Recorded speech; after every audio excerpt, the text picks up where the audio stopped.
بسم الله الرحمن الرحيم.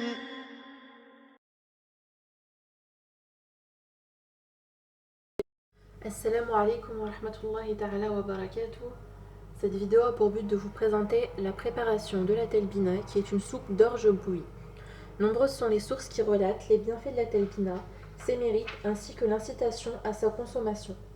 Dans l'authentique de la médecine prophétique de l'imam Ibn al-Qayyim, rahmatullahi alayhi, dans le chapitre page 307 intitulé Orge, donc en arabe Sha'ir, on retrouve un hadith d'Ibn Majah radiallahu anhu qui rapporte que Aïcha radiallahu anha a dit: quand un des membres de la famille de l'envoyé d'Allah alayhi salatu wassalam tombe malade, le prophète alayhi salatu wassalam ordonne de préparer la soupe d'orge, puis demande à tous ceux qui sont présents d'en boire et dit: cette soupe réconforte le cœur de l'affligé et lave le cœur du malade, comme l'un de vous lave son visage des saletés. C'est un hadith qui est rapporté par At-Tirmidhi, numéro 2039, Ibn Majah, numéro 3445, ainsi que d'autres rapporteurs. Cheikh al-Albani, rahmatullahi alayhi, qualifie l'autorité canonique de ce hadith comme étant da'if, donc faible. Pour plus d'explications, voir da'if Sunan At-Tirmidhi. Mais il existe d'autres sources qui, elles, sont soit sahih, donc authentiques, soit hasan, donc bonnes, qui, elles, relatent de même les bienfaits de cette soupe d'orge qui est la telbina. Donc avant d'entamer l'explication de la préparation, nous allons voir ensemble les ingrédients dont nous avons besoin. Donc à commencer par le choix de l'orge. Donc 3 choix s'offrent à nous. Le premier qui est la farine d'orge, le deuxième qui est la semoule d'orge fine, donc ici, et le troisième qui est la semoule d'orge roulée. Donc pourquoi nous n'utiliserons pas la farine d'orge? Pour la simple et bonne raison qu'étant déjà réduite en poudre, sa digestion sera rapide et les bienfaits seront moindres que pour la semoule d'orge, qu'elle soit fine ou roulée. Donc la farine d'orge sera moins nourrissante que la semoule. Et étant donné que les effets recherchés dans cette soupe sont les bienfaits, eh bien, il est préférable d'utiliser de la semoule. Donc en ce qui concerne la semoule d'orge fine, donc ici, elle est plus fine, comme son nom l'indique, que la semoule d'orge roulée. Donc ici, nous avons de ce côté-là la semoule d'orge fine et de ce côté-ci la semoule d'orge roulée. Donc on peut remarquer que la semoule d'orge fine est plus, donc le grain est plus fin que la semoule d'orge roulée. Donc nous utiliserons de préférence, pour avoir quelque chose de liquide, la semoule d'orge fine. Vous pouvez tout aussi bien utiliser la semoule d'orge roulée si vous préférez quelque chose de plus consistant. Donc pour avoir une boisson liquide comme on voit d'habitude, on utilisera plutôt la semoule d'orge fine. Vous pouvez vous procurer ces ingrédients-là très facilement dans les boucheries musulmanes ou encore dans les épiceries. Le prix n'est pas excessif, alhamdoulilah. Pour 1 kg de semoule d'orge fine, 2,50 €. Et pour 1 kg de semoule d'orge roulée, 2,60 €. Donc ce n'est vraiment pas cher. Et en ce qui concerne la semoule d'orge roulée, vous pouvez la trouver sous le nom de Belboula. Donc c'est le nom qui est utilisé dans le Maghreb. Les commerçants connaissent cette semoule surtout sous ce nom-là. Donc si vous voulez la demander donc, en boucherie ou encore en épicerie, donnez le nom de Belboula et normalement le commerçant trouvera facilement et comprendra ce que vous recherchez. Donc ensuite nous aurons besoin d'un verre à thé, donc les verres moyens, afin de doser l'eau et le lait. Donc on utilisera un verre entier d'eau et un demi-verre de lait. Donc ça, c'est la recette de base de la telbina. Après, vous pouvez rajouter des épices, que ce soit cannelle, gingembre ou autre. Vous pouvez rajouter du miel, donc de préférence à la fin, afin de ne pas dénaturer le miel à la cuisson. De l'huile, que ce soit de l'huile de nigel, de l'huile d'olive. C'est vraiment, la recette se décline autant que l'on veut, selon nos goûts. On peut y ajouter des dattes pour que ce soit plus nourrissant. C'est vraiment vous qui voyez. Pour ma part, pour sucrer, j'utiliserai donc du miel, de jujubier, du cachemire. Donc cette soupe se consomme tout aussi bien salée que sucrée. Donc au Maroc, on la consomme plutôt salée.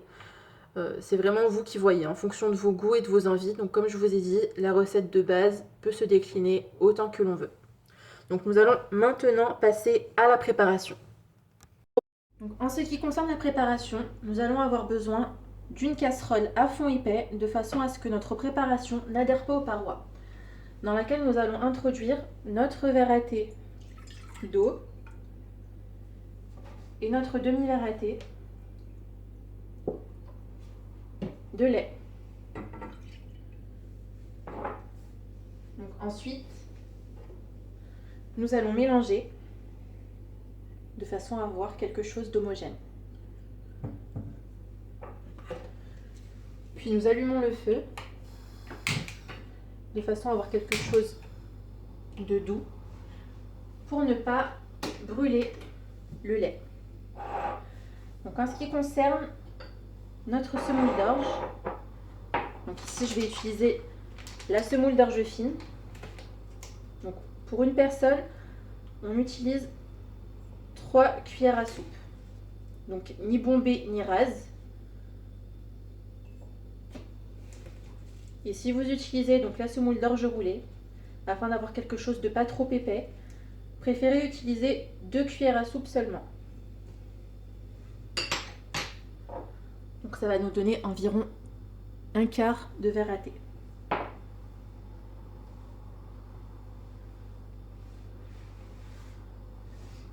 Donc on laisse notre préparation jusqu'à voir les premières ébullitions.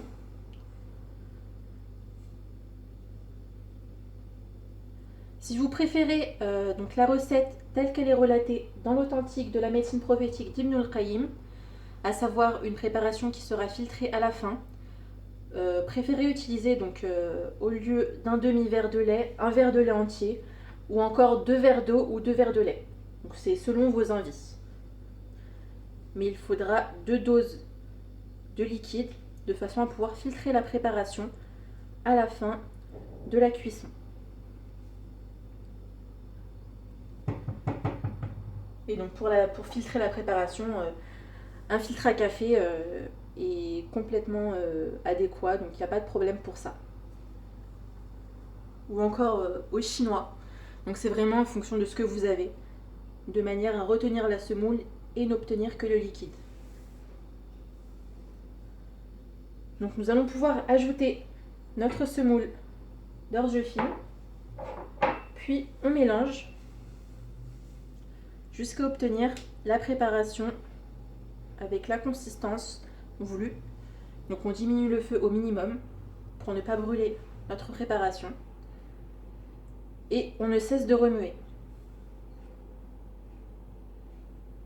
Donc d'un point de vue nutritionnel, on relate de nombreux bienfaits en ce qui concerne l'orge.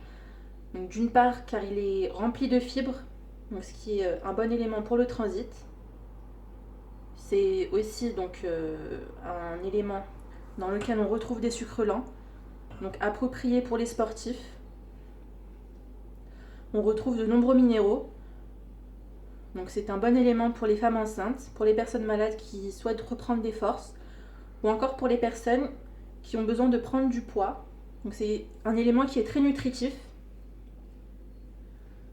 Et une étude a été faite et a montré que la présence donc, de potassium et de calcium dans l'orge joue un rôle majeur sur les neurotransmetteurs responsables, entre autres, donc, de la bonne humeur.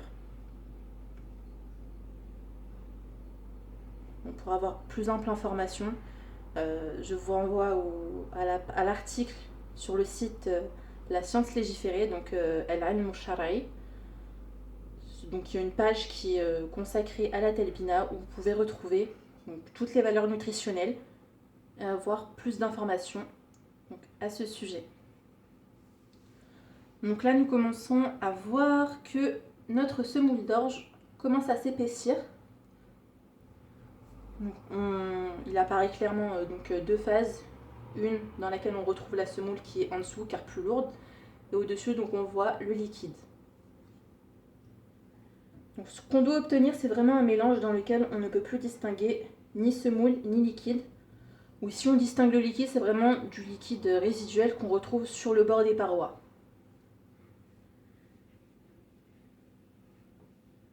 Donc il faut savoir que votre mélange, lorsque vous allez le laisser refroidir, il va s'épaissir. Donc naturellement, la semoule va gonfler.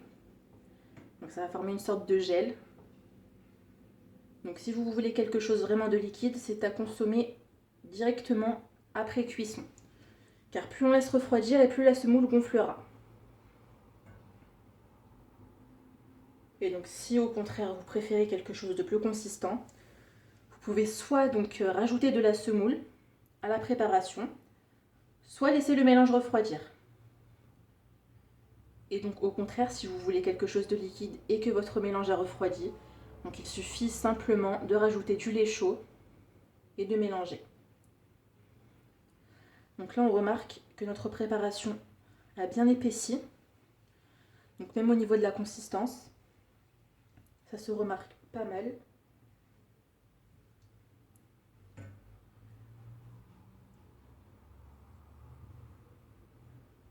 Donc on voit que au niveau des parois, donc je ne sais pas si ça se voit, au niveau de la caméra, on voit qu'il y a du liquide donc ici.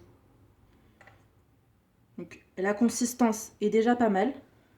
On peut laisser encore un petit peu pour avoir quelque chose de plus épais, mais à ce stade-là, donc notre préparation peut être consommable. Donc la semoule est bien cuite.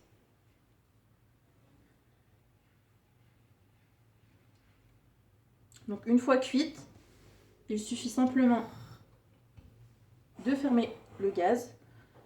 Et puis vous pouvez donc rajouter les éléments que vous voulez, que ce soit des dattes, des épices ou encore du miel. Donc pour ma part, pour sucrer, donc j'utilise une demi-cuillère à soupe de miel. Donc c'est nettement suffisant, pas besoin de plus.